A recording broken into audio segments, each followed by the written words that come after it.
We were born with a brain without a user manual. And we start learning how to use the brain when we're first born. So you don't have the capacity, even if you had a user's manual, you couldn't read it at that point. So you just start figuring out how to live life, how to deal with things.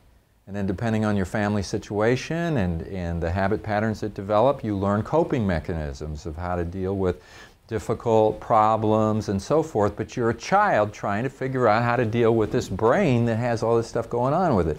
You're not doing it logically, but what happens, you start to develop patterns. And the patterns are behavioral patterns, but they come in the forms of neural pathways. In other words, you have all these synapses that the nerves in your brain can take in order to make connections. I see this person, I feel this going on.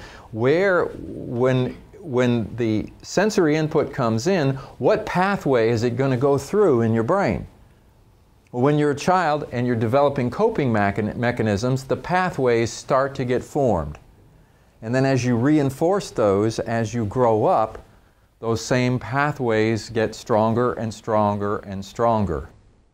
We're talking about being in a situation that's difficult, where you may have to confront somebody and you don't want to, and everything in you says avoid it. A lot of times it's a confidence kind of thing that says, I don't even know what to say to the person. And all of those kinds of things are going to cause your neural pathways to take you down the path of least resistance, which is avoidance.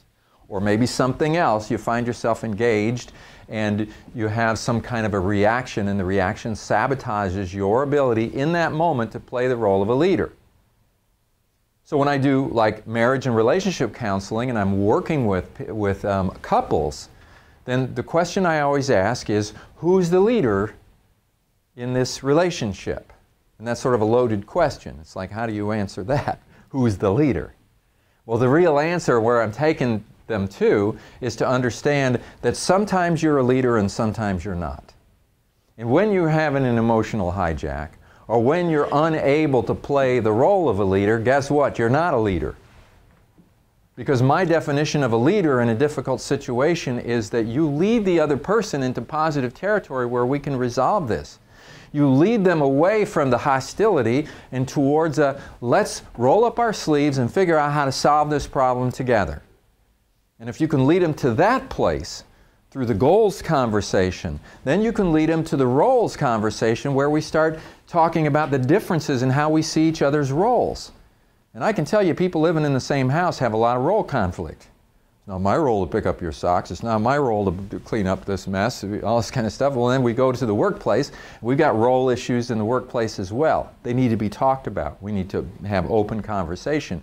But if you haven't established some common goals and the ability to sit down, roll up your sleeves, and work towards a solution, and you're trying to talk about roles and come up with a solution, you've missed the important groundwork that you have to play, because the person you're talking to may be having a neural hijack, or you may be having one, you don't know it.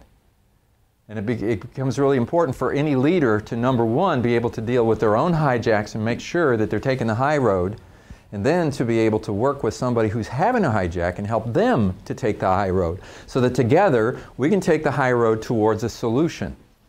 And if you're missing all of that, you can go through all the motions and think you're doing everything right, but you're not getting the response you get. The effectiveness of your communication is measured by the response that you get. So you're missing something along the way because you don't have the ability to tune into this person.